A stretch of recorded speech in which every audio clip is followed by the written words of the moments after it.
जगह पर मैंने संस्कृति लिपि में लिखा हुआ भी देखा। क्या समय काल में? संस्कृत लिपि समय लिखा है? संयम काल में। संयम काल में क्या लिखा है? कि संस्कृति लिपि में भी मैंने देखा। संस्कृत कुछ संस्कृत लिखा है कि संस्कृत जगह है? संस्कृत संस्कृत में देखा है। हाँ ठीक।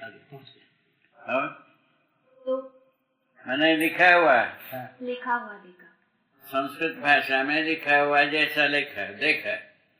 घटना के रूप में भी देखा है, उसका नाम भी लिखा है। जैसा कोई घटना होगा उसका नाम भी होगा कि नहीं है? हाँ। और ना उसका नाम को संस्कृत में लिखा हुआ देखा,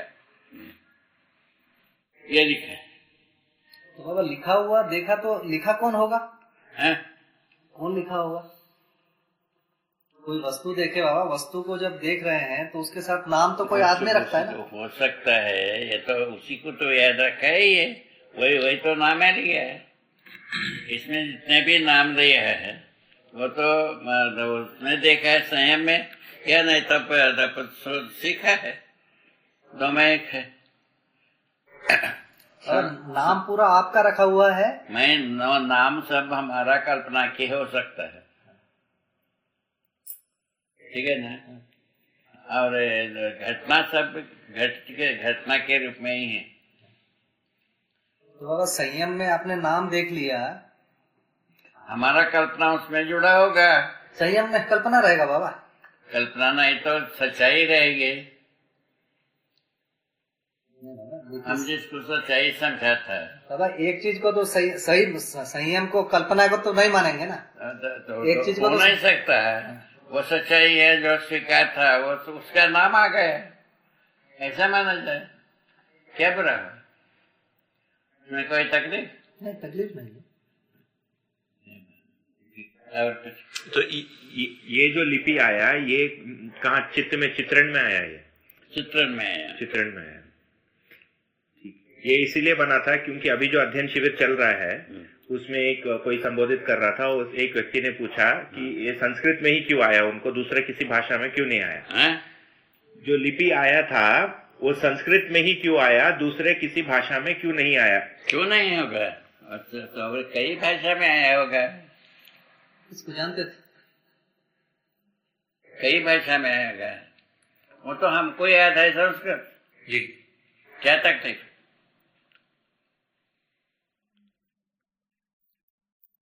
हम एक भाषा थोड़ा ही लिखा, अनेक भाषा में आया होगा। उसमें एक भाषा का हमको याद था, वो उसको उल्लेख किया है। आप बोलते हैं कि संयम के समय 2 साल बहुत आवाज सुनाई पड़ा। हाँ, वो तो पता लग गए, हवा मैंने वो तो बंडलिंग और स्टार्मिंग प्रोग्राम था 2 वर्ष, उसके बाद स्पष्ट हो गए।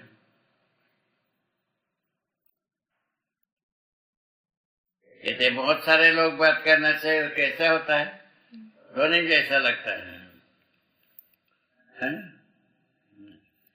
बाबा संयम के समय चित्त वृत्ति काम करता है कि चुप रहता है? चित्त वृत्ति है वही तो काम करता है। चित्त वृत्ति मन से लेकर के अनुभव तक पूरा काम करता है। दर्शन संयम के समय, संयम के समय। समाधि के समय चित्त वृत्ति चुप रहता है। समाधि में मनोवृत्ति चित्त जो है चुप रहता है, और बुद्धि आत्मा भी चुप रहता है। वो सब चुप रहते हैं। दर्शन पहले से ही चुप रहता है। और संयम में बाबा एक साथ 10 खुल जाते हैं। संयम में सब जुड़ जाते हैं।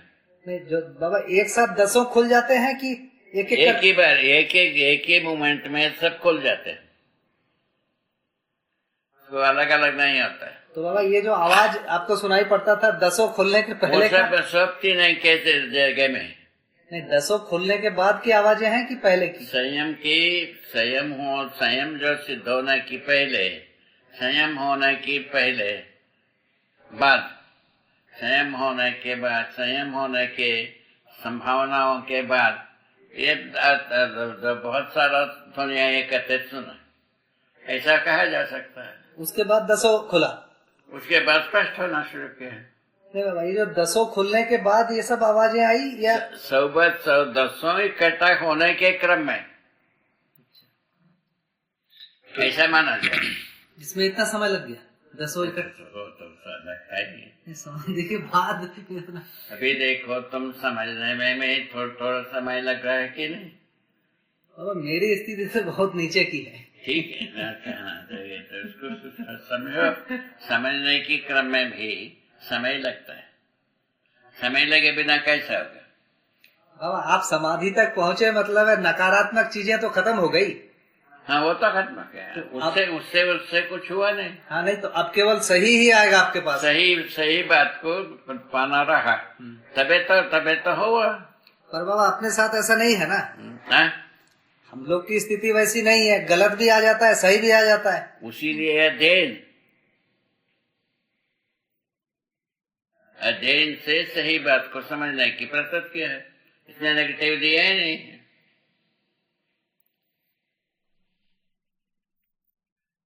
तो हम लोग का जो बाबा जो 10 खुलेगा एक साथ, हाँ। वो भी कुछ समय लेके खुलेगा कि अनुभव के बाद? हाँ तो वो पारंगत होने के बाद भाषा दी है।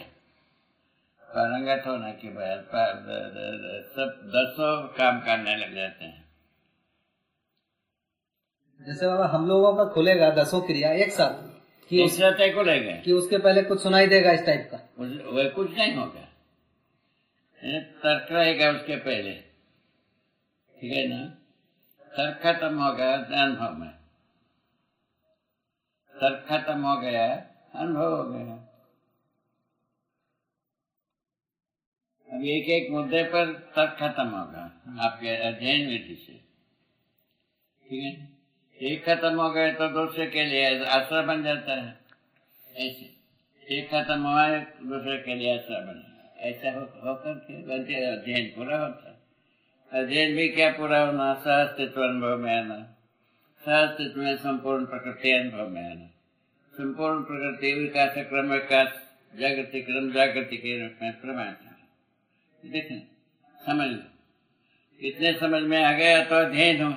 यही इतने ही देखा है हमने, उसी को स्पष्ट करने में इतना पत्थर न हुआ। अध्ययन के लिए प्रस्तुत करने में इतना हुआ, कक्षा 1 से लेकर स्नातक तक।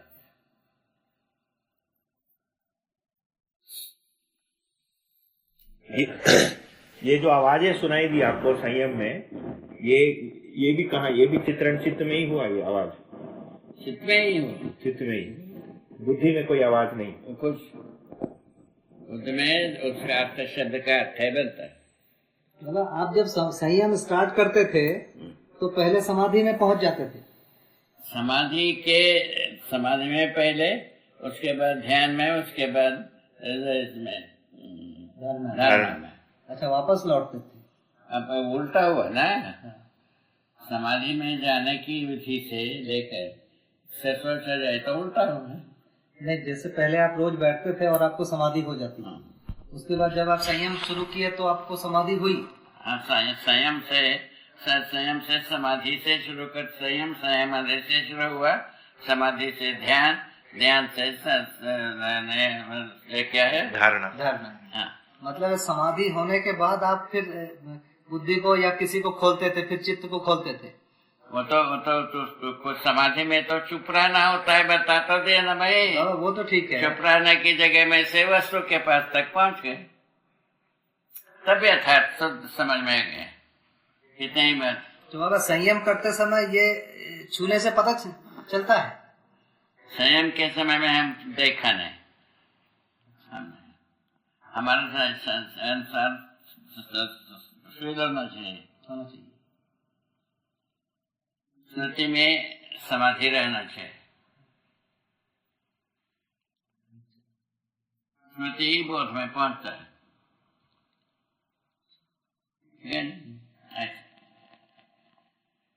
क्योंकि समाधि के समय तो शरीर का कोई मतलब नहीं है, संवेदना शून्य, लेकिन संयम में रहना चाहिए। संयम में रहता ही है, तभी संयम होता है। तो माने समाधि में जाने के बाद संयम में आप चित्रण में अपने उद्देश्य को रखे या बुद्धि में, तो समाधि के बाद प्रयोग किया तो संयम हो गया। वही है ही है, वैसे ही है, वापस खोलना। मतलब जो धारणा में समाधि के बाद ध्यान और ध्यान जी, समाधि के बाद ध्यान में आया तो लक्ष्य आ गया तो उसका प्रस्पष्टीकरण जो है ना इसमें आ गए। किसमें? धारणा में विस्तृत हो। क्वेश्चन ही फ्रेमिंग है धारणा, उसके बाद आंसर। अभी धारणा में कुछ आता नहीं है, मान्यता रहती है। ठीक। तो उस समय जो धारणा में आपका जो लक्ष्य आया था वो क्या था? आपका जो मूल में जो जिज्ञासा था सत्य से मिथ्या, हमारा जिज्ञासा ही विस्तृत हुआ। मतलब क्या था वो? इकाई और व्यापक का संबंध।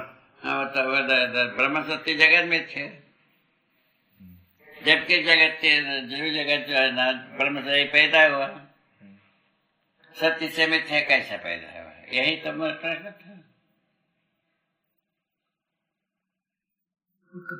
इसको अच्छी तरह से समझना चाहिए, बारंबार कई बार हो चुका है। ठीक है बेटा, ये ठीक हो गया ना? ये ठीक हो गया मामा।